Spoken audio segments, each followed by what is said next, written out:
Sable had imagined this moment 1,000 times. Standing in Thornhall with the firelight catching the edges of Calder's jaw, the whole pack gathered shoulder to shoulder, the air humming with anticipation. She had imagined him turning toward her. She had imagined his voice, low and certain, saying her name. He did not say her name. Calder stood at the head of the great hall, his shoulders squared beneath the weight of his father's ceremonial cloak, and when he opened his mouth, the words that came out rearranged the architecture of Sable's entire life. I have chosen a companion to stand beside me as I lead this pack into its next chapter. His voice carried the way it always did, deep and unhurried, filling every corner of the room without effort. Renata Voss. The hall erupted. Applause, gasps, murmurs of approval rippling outward like stones dropped into still water. Sable stood in the third row, perfectly still, her hands clasped in front of her, her face arranged into an expression she hoped looked like composure. It was not composure. It was the last wall standing between her and total collapse. Renata stepped forward from the front row, her dark hair gleaming, her smile wide and triumphant as Calder took her hand. She was beautiful in the way that made other women feel like rough sketches, poised, polished, the daughter of the pack's most powerful elder, everything Sable was not. Sable watched Calder's fingers close around Renata's, watched him lift their joined hands for the pack to see.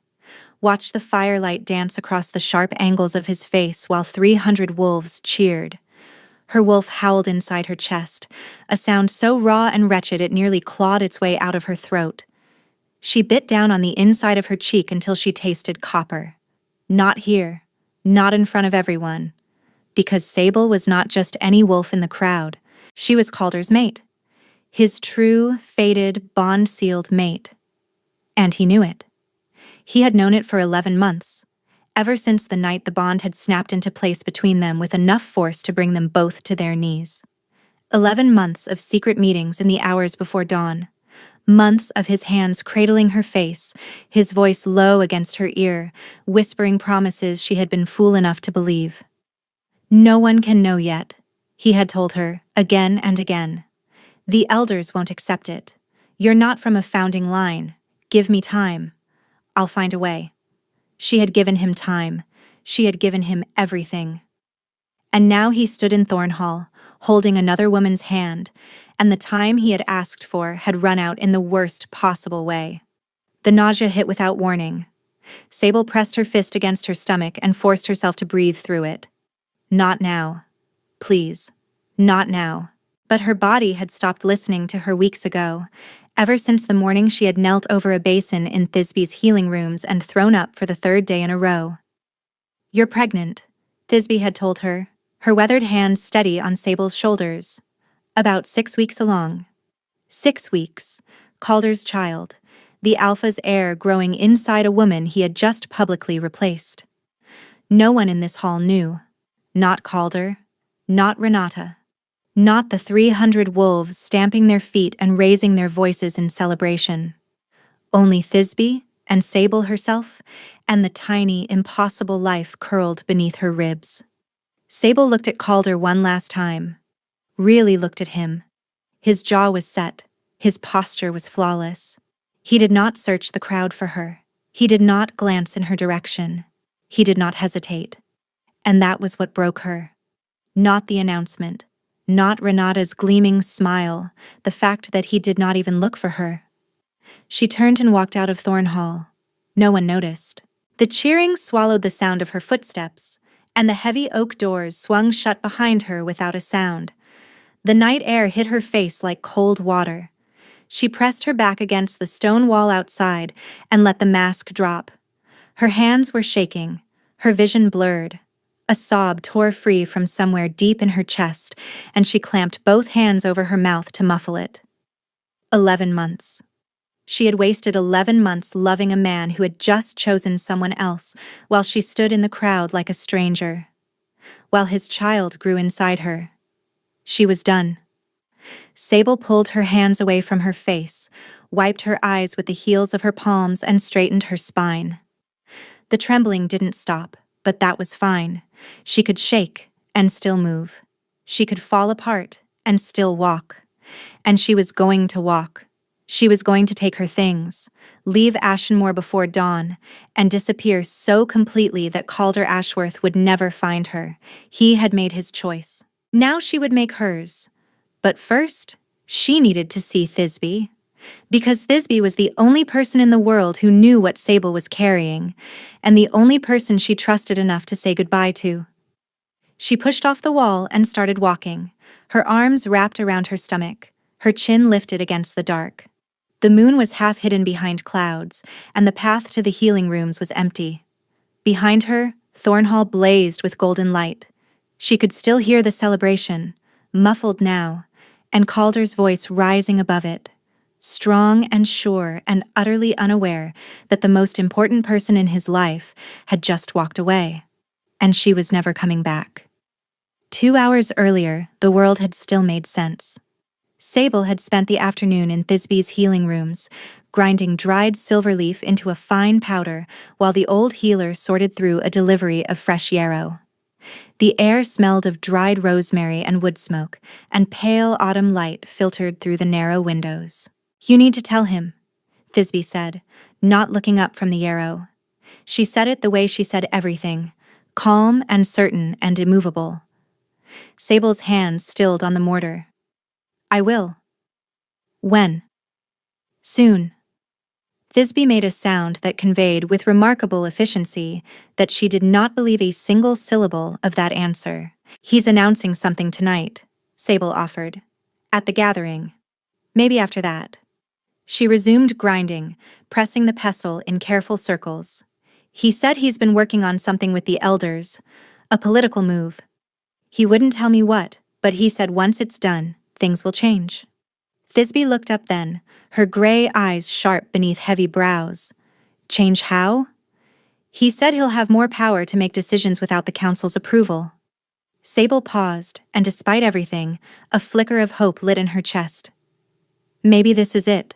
Maybe tonight he announces that he's restructuring the Elder Council, and then he can finally acknowledge the bond publicly. The words tasted like wishing. She knew it even as she said them. But she had been running on wishes for nearly a year, and stopping now felt like admitting that the ground beneath her had been hollow all along. Thisbe set down the yarrow. "And if it isn't that?" Sable didn't answer. She pressed the pestle harder into the bowl, the silver leaf crumbling beneath the pressure. "Child," Thisbe said, and her voice softened in a way that made Sable's throat tighten. "You are carrying the Alpha's pup. That is not a secret that keeps. Your body will make the announcement for you whether you're ready or not." "I know." Sable's voice came out smaller than she intended. "Then you know that every day you wait is a day closer to losing control of the story entirely." Thisbe crossed to her and placed a hand on Sable's arm. "Tell him tonight, before the gathering." Sable had tried. She had gone to Calder's quarters an hour before sunset, her pulse hammering, the words rehearsed and rearranged a dozen times in her head. She had walked the length of the upper corridor twice before she found the nerve to approach his door. But the guards outside had turned her away. The Alpha was preparing for the evening's announcement and was not to be disturbed. "Can you tell him Sable needs to speak with him?" she had asked. The guard's face had remained perfectly blank. "No messages, miss. Alpha's orders." She had stood in that corridor for a long moment afterward, her hand resting on her stomach, feeling the weight of everything she hadn't said pressing against the inside of her ribs.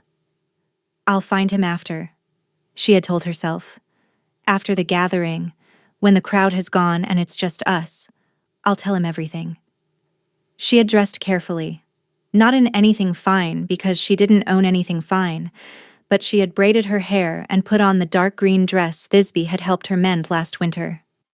She had studied herself in the small mirror above the wash basin and tried to see what Calder saw when he looked at her, tried to see someone worthy of an Alpha's bond. The mirror showed her what it always showed her: brown eyes, a jaw too stubborn for her face, hands still stained faintly yellow from the turmeric she had been processing that morning. She looked like what she was: a healer, a worker. Nobody important. She looked presentable. She looked like someone who might stand beside an alpha, if the alpha had the courage to let her. The walk to Thornhall had been long enough for the doubt to creep in. It always crept in. Sable was a foundling, left at the pack's eastern border as an infant, raised by the communal nursery, and later by Thisbe, when it became clear she had a talent for healing work. She had no family name, no lineage, no standing. When the bond with Calder had ignited that night 11 months ago, it had felt like the universe correcting an error, like the world was finally saying, "Yes, you belong. You belong right here." Calder had felt it too. She had watched his face change when the bond hit, watched the shock and recognition, and something close to awe transform his features. "You," he had whispered, staring at her like she was the answer to a question he'd been asking his entire life. For 3 weeks, it had been perfect. Desperate and dizzying and consuming. They met in the hours between midnight and dawn. He kissed her like she was air and he had been drowning. He held her like letting go would kill him. And then the reality of who they were had settled in. "The council will never accept it," he had said one night, his forehead pressed against hers. "Renata's father controls half the elder votes. If I announce a foundling as my mate before I've consolidated power, they'll use it to challenge my authority." "So what do we do?" she had asked. "Give me time." Time. The word that had become the foundation of everything, and the excuse for nothing changing. She had given him weeks that stretched into months. She had watched from the edges of pack gatherings as he navigated the politics of the Elder Council, played the long game, smiled at the right people, said the right things. She had waited in his chambers in the dark hours before dawn, and each time he came to her, he smelled of late meetings and cold stone corridors and the particular exhaustion of a man carrying too many secrets. "Soon," he would whisper against her temple. "Soon, I promise." Sable had arrived at Thornhall that evening carrying nearly a year of patience, 6 weeks of pregnancy, and the fragile, desperate hope that tonight would be the night everything changed. She was right. Everything changed. Just not the way she'd imagined. Now, walking through the dark toward Thisbe's healing rooms, her arms wrapped around her stomach, Sable replayed his words. "I have chosen a companion to stand beside me." Companion, not mate. The word was deliberate, political, clinical. He hadn't called Renata his mate because she wasn't. Sable was. But companion was close enough to fool the pack, close enough to give Renata status and power and a place at his side, and close enough to erase Sable entirely. She reached the healing rooms and pushed through the door without knocking. Thisbe was still awake, seated by the fire with a cup of tea and a face that said she already knew. "I take it the announcement was not what you hoped," Thisbe said. Sable opened her mouth to respond. What came out was a sob. Thisbe held her while she cried. No words, no platitudes, just steady arms and the smell of dried herbs and the crackling warmth of the fire. When the sobs finally thinned into ragged, hiccuping breaths, Thisbe guided her to the chair by the hearth and pressed a cup of warm ginger water into her hands. "Drink," Thisbe ordered. "The baby needs you calm." The word baby hit Sable like a fist. She pressed her palm flat against her stomach. "I can't stay here, Thisbe." "No," the healer agreed, and the lack of argument was somehow worse than resistance. "You cannot. If the pack finds out I'm carrying his child, the elders will try to take it." "A foundling raising the alpha's heir?" Sable shook her head. "They'll claim the child and cast me out. Or worse, they'll keep me here with no rights, no say, no voice of my own. Just a vessel for the heir." Thisbe's expression darkened because they both knew it was true. Pack law was ancient and unforgiving. An unbonded female carrying an alpha's pup had no legal standing. The child belonged to the pack, and the mother was an afterthought. "And if he finds out?" Sable asked, her voice cracking. "He just announced Renata before the entire pack. If I walk up to him now and say, 'Congratulations on your new companion. Also, I'm pregnant with your heir,' What happens? He would be forced to act, Thisbe said carefully. Forced. Sable laughed, but there was no humor in it. I don't want to be someone's obligation. I spent my whole life being tolerated, being the foundling that the pack kept out of duty. I won't be that for him, too. She stared into the fire. The flames blurred and sharpened as fresh tears pooled and fell. I loved him, she whispered. I loved him so much it rewired my entire body. Every morning I woke up, and the first thing I felt was the bond humming in my chest like a second heartbeat, and I thought, this is proof. This is proof that I matter to someone. She wiped her face with the back of her hand. But he stood in that hall tonight and chose someone else. He looked out at 300 faces, and mine wasn't the one he was searching for. Her jaw tightened. I won't stay for a man who hides me, and I won't let my child grow up watching their mother be a secret. Thisbe was quiet for a long moment, the firelight carving deep shadows into the lines of her face. Where will you go? She asked. Coppervale, your sister's settlement, the one in the eastern hills. Sable looked at her. You said she takes in strays. A ghost of a smile crossed Thisbe's face. She does. She'll ask no questions and expect hard work in return. She paused. It's 3 days on foot through the Grey March, hard terrain, especially in your condition. I'll manage. You'll need supplies, dried provisions, a warmer cloak, the tincture for your nausea. Thisbe was already rising, moving through the room with the brisk efficiency of a woman who had decided that if something was going to happen, it would happen properly. And you'll need to leave before dawn.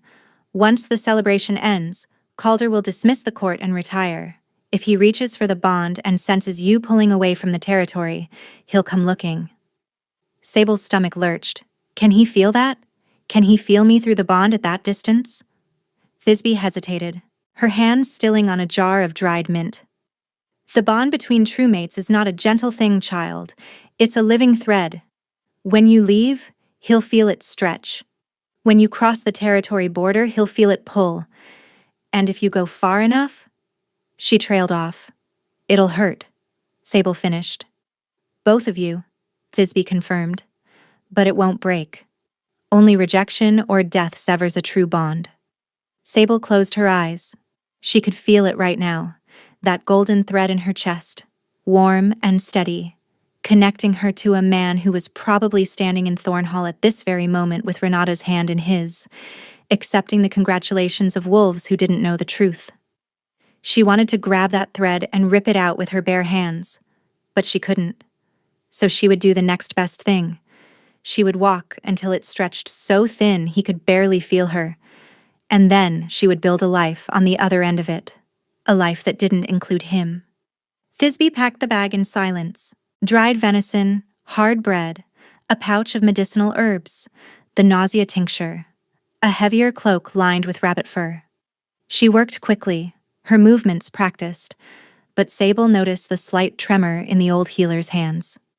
You're scared for me, Sable said softly. I'm furious for you, Thisbe corrected, her voice tight. There's a difference. She fastened the pack and held it out. But I'm also proud. Leaving takes more courage than staying ever did. Sable took the pack and pulled it over her shoulders.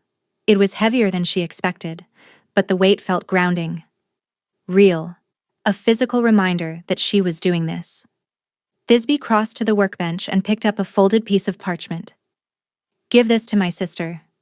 It explains your situation without details he could use to track you. Sable took the letter and tucked it inside her cloak. Then she looked at the woman who had raised her, taught her, protected her, and loved her in every way that mattered. Thank you, she said, for everything.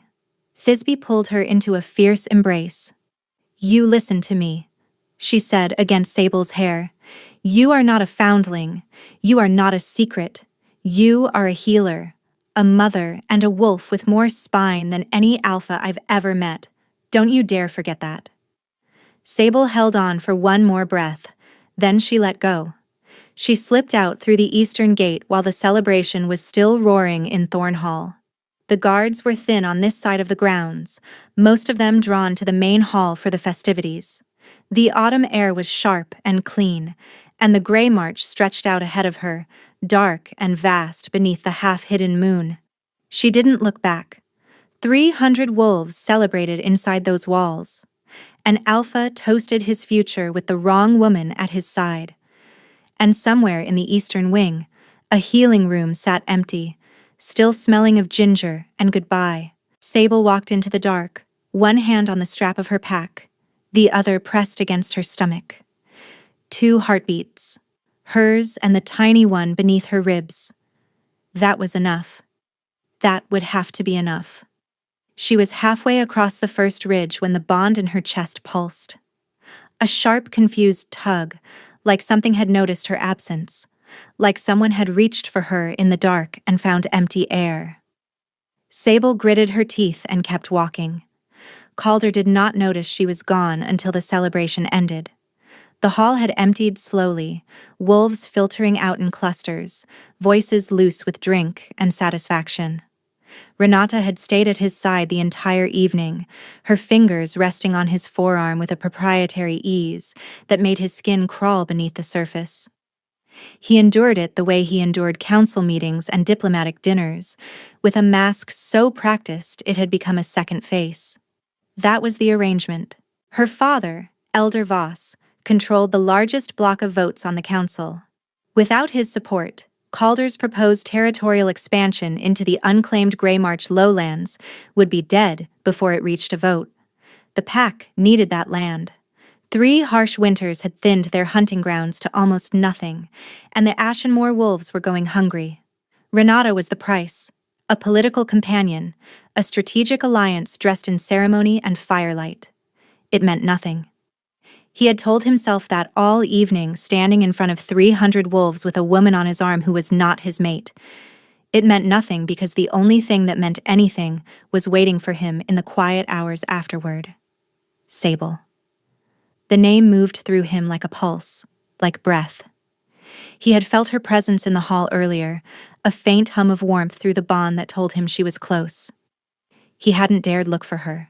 If he had found her face in that crowd, his composure would have cracked, and every wolf in Thornhall would have seen it. So he had kept his eyes forward. He had held Renata's hand and spoken the words and told himself this was the only way. The crowd thinned. Renata kissed his cheek, her lips lingering a fraction longer than necessary, and bid him good night with a smile that expected something he would never give her. He waited until she disappeared into the corridor before letting the mask drop. He would go to Sable tonight and explain. He would hold her face in his hands and tell her this was temporary, that Renata was a chess piece, not a replacement, that the bond between them was the only real thing in his entire life. She would understand. She always understood. Calder crossed the empty courtyard toward the eastern corridor that led to the healing rooms. His stride was long and purposeful, the ceremonial cloak abandoned on the back of his chair in Thornhall. The night air bit at his skin, but he barely felt it. All he felt was the bond, that golden thread in his chest that always pointed toward her. Except tonight, it felt different, thinner, stretched in a direction he couldn't place. The warmth was still there but muted, like hearing someone's voice from the far end of a long corridor. He frowned, slowing his pace. The bond hummed with something unfamiliar. Not warmth. Not the steady comfort he was used to. Something colder. Something that felt like distance. He reached the healing rooms and pushed the door open. The room was empty. The fire had burned down to embers. Thisbe's workbench was clean, her tools put away. No sign of Sable. No scent of her either, which was wrong. She spent half her waking hours in this room. Her scent should have been everywhere, lavender and dried chamomile and the warm undertone that was uniquely hers. But the air smelled stale, old, like she hadn't been here in hours. Calder's chest tightened. He crossed to her sleeping quarters behind the main room. The narrow bed was made, the blanket folded with the precise corners Sable always insisted on. The small shelf above it was half empty. Her cloak was gone. Her leather satchel was gone. The dried lavender she kept in a jar on the windowsill was gone. The realization hit him like a physical blow. Not the slow creep of understanding, but a sudden, violent collision between what he was seeing and what it meant. She had packed. She had taken her things. Not in haste, not in panic, but deliberately. She had chosen what to bring and what to leave, and that careful, measured quality made it worse. This wasn't a reaction. This was a decision. Sable was gone. His wolf surged forward, slamming against his ribs with a force that nearly buckled his knees. The bond in his chest flared, and now he felt it clearly. The direction. East. She was moving east, away from Ashenmoor, away from him, and she was already miles ahead. No? The word came out guttural, barely human. He turned and tore through the corridors to Thisbe's private quarters. The old healer opened her door before he reached it, as though she had been expecting him. She was fully dressed, a cup of tea in her hand, her expression arranged into something that looked almost rehearsed in its composure. "Where is she?" Calder demanded, and his voice was a sound he didn't recognize. Ragged, desperate, stripped of every layer of authority and composure he had spent years constructing. Thisbe regarded him with an expression that contained no sympathy whatsoever. "She left," Thisbe said. "I can feel that," Calder snarled, pressing his fist against his sternum where the bond was pulling like a fishhook. "Where did she go?" "That is not my information to share. She's my mate." The silence that followed those 3 words was devastating. Thisbe tilted her head slightly, and when she spoke, her voice was as calm and measured as a blade being drawn from its sheath. "Is she? Because 3 hours ago, you stood in that hall and announced another woman as your companion, in front of the entire pack, in front of her." Calder flinched. "She watched you take Renata's hand," Thisbe continued, each word placed with surgical precision. "She watched you lift it for the pack to see, and you didn't look for her. Not once." "I couldn't." His voice cracked. "If I had looked at her, everyone would have known. I couldn't risk it." Thisbe's expression didn't change, but something in her eyes hardened into something that looked very much like contempt. "You couldn't risk looking at the woman you claim to love, but you could risk breaking her heart in front of 300 witnesses." Calder's hand was still pressed against his chest. The bond was screaming now, a sharp, insistent pull that grew more painful with every passing second. "I need to find her," he said. "Thisbe, please. Whatever I've done, whatever you think of me, I need to find her. I'll fix this. I'll renounce the arrangement with Renata. I'll go before the council and tell them everything." Thisbe studied him for a long, silent moment. "You're too late," she said quietly. "You've been too late for 11 months. Calder stared at her, the words sinking in slowly, each one heavier than the last. And then, beneath the panic and the guilt and the desperate need to move, something shifted in Thisbe's expression. Not softening exactly, but something closer to sorrow, like she was watching a man walk toward a cliff he couldn't see. "There is something else," Thisbe said. "Something she wanted to tell you tonight, before the gathering." The ground tilted beneath his feet. "What?" he whispered. "She's carrying your child, Calder." The world went white. Then it went silent. Then it collapsed. He was already running. Oren found him at the eastern gate, half-shifted, his claws gouging the wooden frame of the archway. "Calder." The beta's voice was sharp enough to cut through the haze. "Calder, stop." The alpha turned on him, and whatever Oren saw in his face made the beta take a full step backward. Calder's eyes were no longer entirely human. Gold bled through the gray, his wolf pressing so close to the surface that his features had begun to distort. His teeth were too long, his hands were wrong. "She's gone," Calder rasped. "Sable. She left." Oren's expression shifted from alarm to something more guarded. "I know." Calder went very still. "You knew." "I saw her leave through the eastern gate during the celebration." Oren held up a hand before Calder could speak. "I didn't stop her because I didn't know she was running. I assumed she was stepping out for air. By the time I realized she wasn't coming back, You were still in Thornhall with your hand wrapped around Renata Voss's fingers. The words landed like a backhand. Calder absorbed them without flinching, but only because he had already used up every flinch he had in Thisbe's doorway. She's pregnant, Calder said, and the word tasted like ash. Thisbe told me, Sable is carrying my child, and she left because He couldn't finish the sentence. He didn't need to. Oren's face said it for him. How long has she been gone? Oren asked, shifting into operational mode the way he always did when emotions threatened to swamp the situation. Hours. 3? Maybe 4.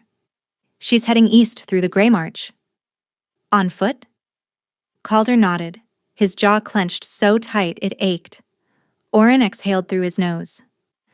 The Grey March is rough terrain, but she's a healer, not a tracker. She'll take the valley route because it's the only path she'd know. If we send wolves now, a fast patrol could close the distance by dawn. No patrol, Calder said. Oren blinked. What? I'm not sending a hunting party after my pregnant mate like she's a fugitive. Calder's voice was low and dangerous, aimed at himself more than at Oren. She didn't run from a threat. She ran from me. I did this? Calder, you can't go alone. You're the alpha. If something happens to you in the Grey March, the pack is leaderless. Then the pack will have to survive one night without me. They have you. That's enough. Oren opened his mouth to argue, then closed it. He had been Calder's beta for 6 years. He knew the particular set of the alpha's jaw that meant debate was over. Instead, he asked the only question that mattered. What do I tell the council? Tell them I'm indisposed. And Renata? The name hit Calder like cold water. He had not thought of Renata since the moment Thisbe had spoken Sable's name. Hours ago, he had stood in Thornhall and elevated this woman to a position of honor in his pack. And now he couldn't summon a single thought about her that wasn't poisoned by the magnitude of what it had cost him. I don't care, Calder said, and meant it completely. He shifted. The transformation was fast and violent, muscle and bone reshaping with a crack that echoed off the stone walls. Where the alpha had stood, a massive black wolf now crouched, its gold eyes fixed on the eastern horizon. Oren stepped back. Bring her home.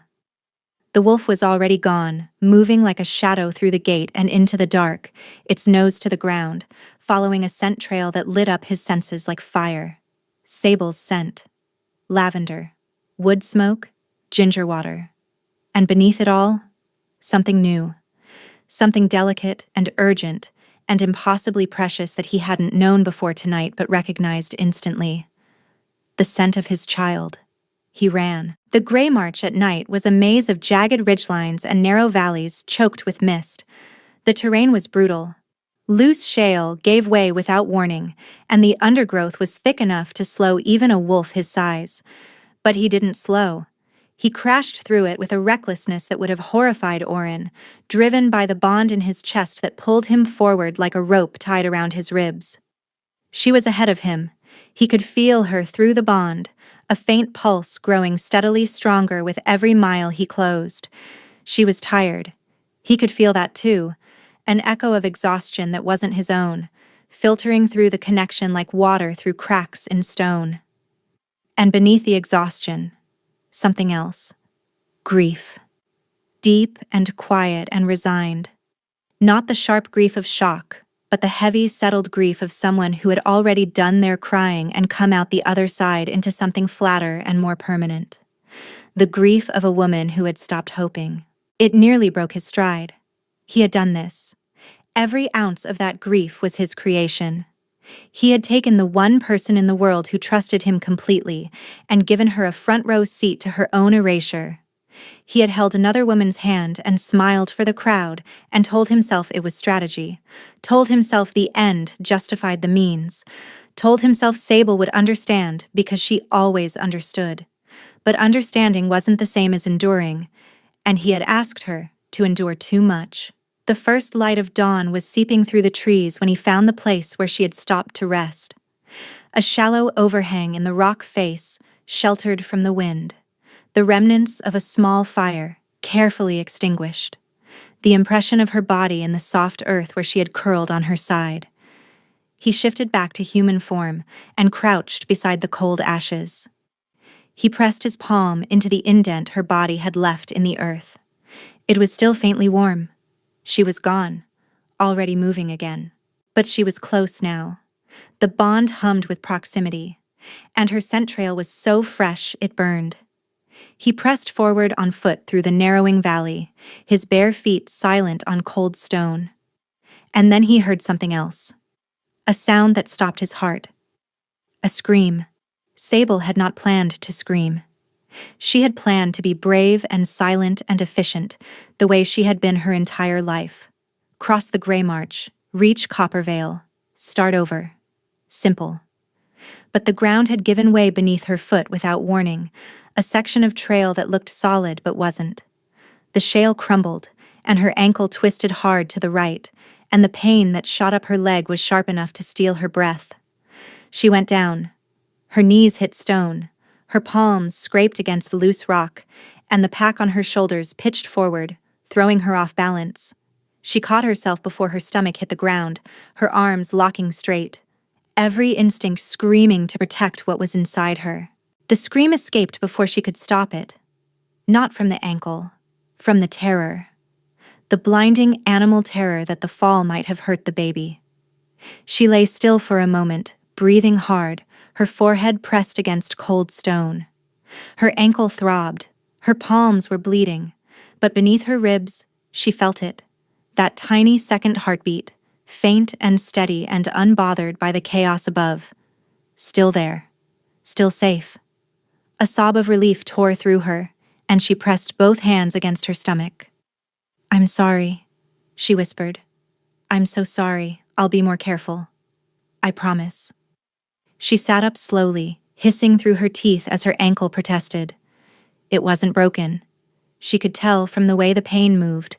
A bad sprain, swelling already beginning beneath the leather of her boot. She could treat it. She had the supplies in her pack, but walking on it would be slow and agonizing, and she had at least another day and a half of hard terrain ahead of her. Sable looked up at the sky. The dawn was coming in streaks of pale gold through the mist, and the valley walls rose steep and silent on either side of her. She was alone, completely, entirely, devastatingly alone. And for the first time since she had walked out of Thornhall, the full weight of what she had done settled over her. Not regret. She didn't regret leaving, but the enormity of it, the finality. She had left everything. The healing rooms that smelled like rosemary and certainty, Thisbe's steady hands and sharp wisdom, the only home she had ever known, such as it was. She had left it all, and she had done it because a man she loved had stood in a hall full of wolves and pretended she didn't exist. The tears came hot and fast, and this time she didn't try to stop them. "You're going to be fine," she told herself, but her voice came out thin and wavering. "You've been on your own before. Your whole life, really. This is just more of the same." But it wasn't the same, and she knew it. Because before, she hadn't known what it felt like to belong to someone. Before the bond, the loneliness had been a constant companion, so familiar she barely noticed it. Now, its absence had left a wound, and the wound had a name, and the name was Calder. She wiped her face and reached for her pack. The nausea tincture was in the side pocket. She took a careful sip and waited for it to settle. Then she pulled out the roll of linen bandage and began wrapping her ankle, her fingers trembling but precise. She was halfway through the second layer when the bond in her chest detonated. Not a pulse, not a tug. An explosion of warmth and urgency and raw, unfiltered emotion that slammed into her so hard she gasped. He was close. Impossibly close. Sable's head snapped up, her heart hammering. The valley stretched ahead of her, empty and still. The mist curled between the rocks. Nothing moved. And then, he was there. Calder emerged from the tree line at the edge of the valley, on foot, shirtless, barefoot, his chest heaving. His skin was scratched and dirty from the shift. His hair was wild. His eyes were red-rimmed and desperate and fixed on her with an intensity that stole every thought from her head. He stopped 10 feet away. His gaze dropped to her hands, still wrapped around her ankle, then to her bleeding palms, then to her face, tear-streaked and exhausted. Something broke in his expression. Not the controlled composure of an alpha, but the raw, unprotected face of a man seeing the damage he had caused. "Sable," he said, and her name in his mouth sounded like a prayer and an apology at the same time. "Don't." Her voice came out harder than she expected. She held up one bloodied hand. "Don't come any closer." He stopped. His hands hung at his sides, his fingers curling and uncurling like he was fighting his own body. "You're hurt," he said, and his voice shook. "I'm fine. Your ankle." I said I'm fine. The silence between them was enormous. The mist drifted around them, and somewhere below, the stream churned over rocks. She could feel the bond surging, desperate to close the gap, her wolf clawing at her insides to go to him. She held herself still through sheer, stubborn will. "How did you find me?" she asked. "I followed the bond, and your scent." His throat worked. "Thisbe told me." Sable closed her eyes. Of course she did. "Told you what?" "Everything." The word hung in the air between them, heavy and terrible and final. "So you know about the baby," she said flatly. She opened her eyes and watched his face. She wanted to see what it did to him. She wanted to know if it changed anything, or if this was just another complication for him to manage, another problem requiring a political solution. What she saw nearly undid her. Calder's composure shattered. Not slowly, not in stages, but all at once, like a window struck by a stone. His face crumpled, his eyes filled. His shoulders, broad enough to carry the weight of an entire pack, curved inward like he was trying to hold himself together and failing. "Yes," he whispered. "I know." He took one step toward her. She didn't stop him. He took another. His knees buckled and he dropped to the ground in front of her, kneeling on the cold stone like a man in prayer. "I'm sorry." His voice broke on the second word. "Sable, I'm so sorry. I did this. All of it. I told myself I was protecting you, protecting us, and all I did was destroy everything that mattered." "You chose her," Sable said, and her voice cracked despite every effort to hold it steady. "In front of everyone, you chose her. It wasn't a choice. It was a transaction, a political arrangement to secure the Grey March expansion. Renata means nothing to me. She has never meant anything to me." "And what do I mean to you?" Sable asked, and the question came out raw and exposed, stripped of every defense she had left. "Because from where I was standing in that hall, surrounded by 300 wolves who don't even know my name, I meant nothing too." Calder flinched like she'd struck him. "You are everything," he said. "You are the only thing that has ever mattered." "Then why didn't you look at me?" Her voice rose, the composure shattering like his had. "One look, Calder. That's all I needed. One look to tell me you hadn't forgotten I was there. But you couldn't even give me that." He had no answer. She watched him search for one, watched his mouth open and close, watched the devastation spread across his features like water across stone. "Because I'm a coward," he said finally, and the admission cost him something she could feel through the bond. "Because if I had looked at you, I wouldn't have been able to go through with it. And I had convinced myself that going through with it was the right thing to do." He looked down at his hands, scraped and dirty against the stone. "I was wrong. I was wrong about everything." Sable stared at him. This man who commanded a pack of 300, who had fought border wars, and faced down rival alphas, and never once bowed his head to anyone, kneeling on cold ground in front of her with tears on his face, and nothing left to hide behind. Her wolf keened. The bond pulled so hard it ached. But the wound was still open, and she wasn't ready to let him close it. "I don't know if I can forgive you," she said quietly. Calder nodded slowly. I know. And I'm not going back. Not to be your secret. Not to stand in crowded rooms and pretend I don't exist while another woman sits where I should be. I'm not asking you to go back to that. I would never ask you to go back to that. Then what are you asking? He looked up at her, and his eyes were stripped bare. No armor, no strategy, no carefully constructed mask of alpha composure. Just a man, terrified and broken and desperate. I'm asking you not to disappear, he said. Not yet. Give me the chance to fix what I've broken, not in secret, not behind closed doors. Publicly, for all to see. And if I can't fix it, if it's too late, then I'll walk you to wherever you're going myself and make sure you and our child are safe. I swear it. Sable searched his face for the lie, the political calculation, the careful maneuvering she had grown so tired of. She found nothing but raw, unguarded desperation. The morning light caught his face, and for one brief moment he looked exactly like the man who had whispered, "You," on the night the bond had ignited. She didn't answer. She wasn't ready to. But she didn't tell him to leave.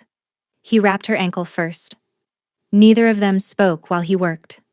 Calder knelt on the cold stone and took the linen bandage from her hands with a gentleness that made her chest ache.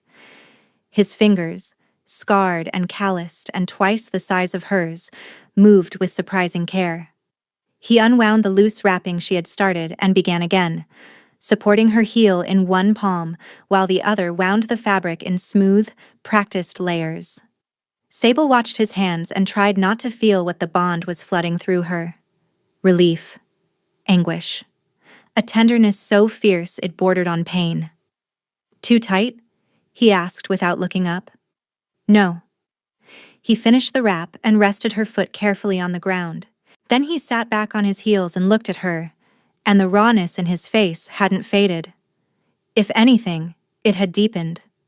The morning light was unkind to him. It showed every shadow beneath his eyes, every line carved by months of deception and sleepless politics. You need to eat, he said, and rest. The baby needs you to rest.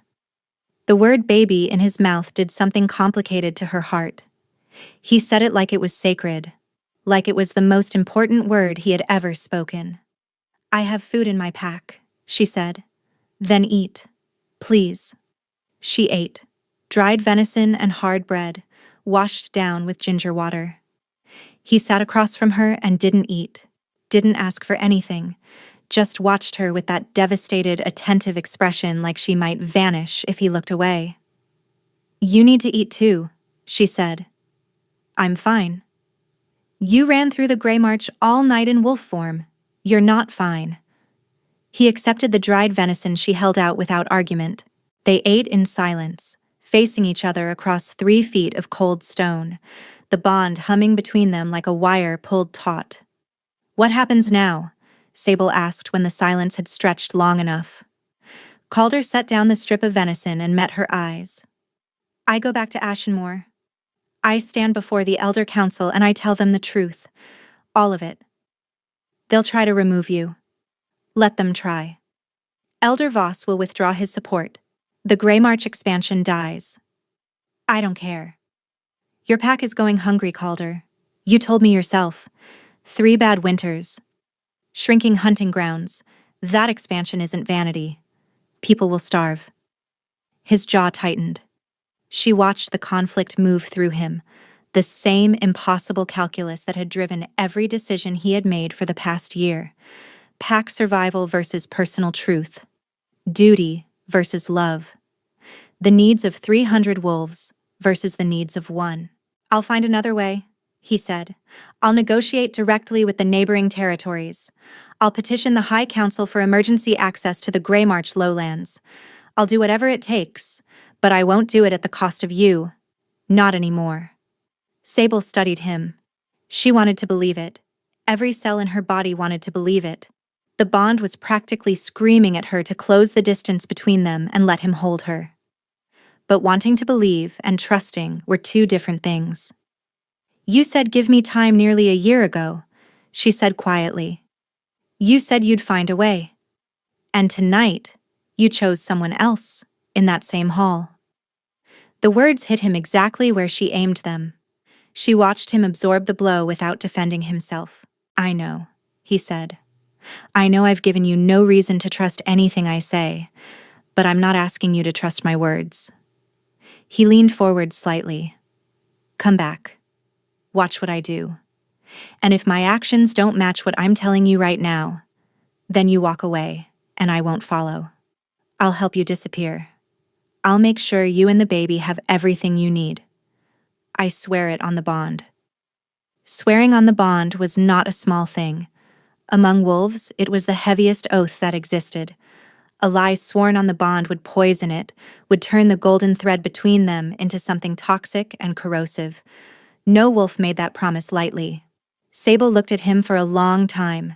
The mist had thinned around them, and the valley was filling with pale morning light.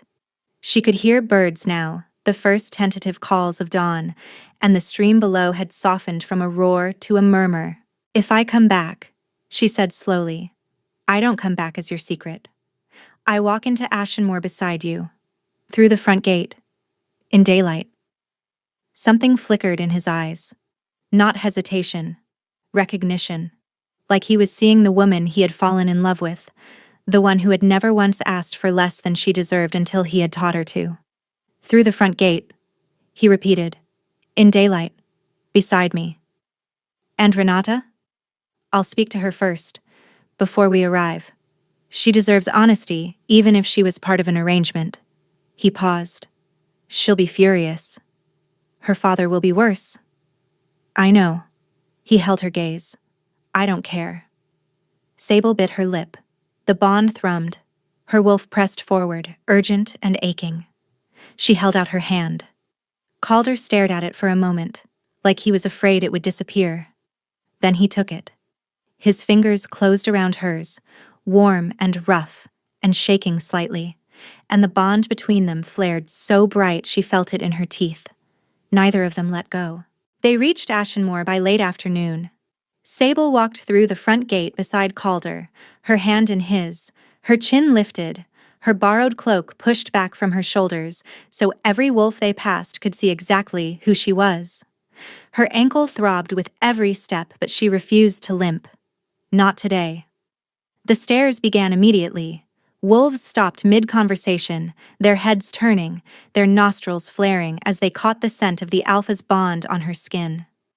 Whispers spread ahead of them like fire through dry grass. Calder didn't slow down. He walked through the central courtyard with the kind of deliberate, unhurried stride that said he was not hiding, and he was not ashamed, and anyone who had a problem with it could take it up with him directly. Oren met them at the entrance to the main hall. The beta's gaze dropped to their joined hands, then lifted to Calder's face. Something passed between them, silent and fast, and Oren nodded once. The council has been assembled, Oren said. Renata and Elder Voss are inside. Calder's grip on Sable's hand tightened fractionally. Good. He turned to her. You don't have to be in the room for this. I want to be in the room for this. Another flicker, that same look of recognition, and then the ghost of something that might have been pride. Stay beside me, he said. That's the plan. They walked into the great hall together. The council chamber was smaller than Thornhall. A long stone room with a horseshoe table and tall windows that let in the late afternoon light. 8 elders sat around the table, their faces arranged in varying degrees of suspicion and surprise. Renata sat at the far end, her posture rigid, her dark eyes fixed on Sable with an intensity that could have cut glass. Elder Voss sat beside his daughter. He was a broad, silver-haired man with a face that looked like it had been carved from granite and had never once been used for smiling. His gaze moved from Sable to Calder to their joined hands, and his expression curdled. Calder released Sable's hand, not because he wanted to, but because what came next required him to stand as alpha, not as a man in love. I've called this session to correct a grievous error, Calder began. Mine. The room went still. Last night I stood in Thornhall and announced Renata Voss as my companion. That announcement was a political arrangement designed to secure Elder Voss's support for the Grey March expansion. It was calculated, it was strategic, and it was a lie. Renata's face went pale. Elder Voss's went red. Renata is not my mate, Calder continued, his voice steady and clear. She has never been my mate. My true mate is Sable. He paused, letting the name settle over the room. She has no surname because this pack never gave her one, so I am giving her mine. She has carried our bond for nearly a year, in secret, at my request, because I was too much of a coward to face this council with the truth. The silence was absolute. Sable could hear her own heartbeat, could hear the blood rushing in her ears. She is not from a founding line, Calder said, and the words came out like a blade being laid on the table. She has no family name, no political standing, no leverage that benefits this council. And I do not care. She is my mate. She is carrying my heir. And she will stand beside me, or I will step down. The eruption was instantaneous. Elder Voss surged to his feet, his chair scraping against stone. This is an outrage. You made a commitment to my daughter, to this council. You cannot simply discard an alliance because some foundling has gotten herself pregnant. Gotten herself pregnant, Sable repeated, her voice cutting through the chaos with a calm she did not feel. Every head in the room turned to her. Is that how you think it works, Elder Voss? A stunned beat of silence. Calder looked at her with an expression so full of love and awe it nearly buckled her knees. The Grey March expansion is critical. Another elder interjected, steering the conversation back to politics. Without Voss's support, we don't have the votes. The pack will suffer. The pack is already suffering, Calder replied. But I won't build its future on a foundation of lies. There are other paths to the Grey March. Direct negotiation with the border territories, an appeal to the High Council. I'm prepared to pursue every one of them. And if they fail? Voss demanded. Then I'll find another way. But I won't sacrifice my mate to buy your vote. That price is too high, and I should have known it from the start. Renata stood. The room fell silent again. She looked at Calder for a long moment, her expression unreadable. Then her gaze shifted to Sable. Did you know? Renata asked, her voice quiet. The whole time? Sable met her eyes. Yes. Renata's jaw tightened. Something moved behind her eyes, anger and humiliation and, buried beneath both, the faintest trace of relief. She had been a chess piece, too. She just hadn't known it. You could have told me, Renata said to Calder. You could have been honest instead of letting me believe I actually meant something to you. You're right, Calder said. And I'm sorry. Renata held his gaze for another moment. Then she turned and walked out of the council chamber without looking back. Elder Voss followed, his face thunderous, his threats trailing behind him like smoke. The remaining elders sat in heavy silence. Oren stood by the door, his arms folded, his expression giving nothing away. Does anyone else wish to object? Calder asked. No one spoke. Calder turned to Sable. The room was watching, every elder, every guard, every aide pressed against the walls. He crossed to her in 3 strides, took her face in both hands and pressed his forehead against hers. No more secrets, he said quietly. No more hiding. You and me. Out in the open. For good. Sable's eyes filled. She gripped his wrists and held on. For good, she whispered back. Healing was not a straight line.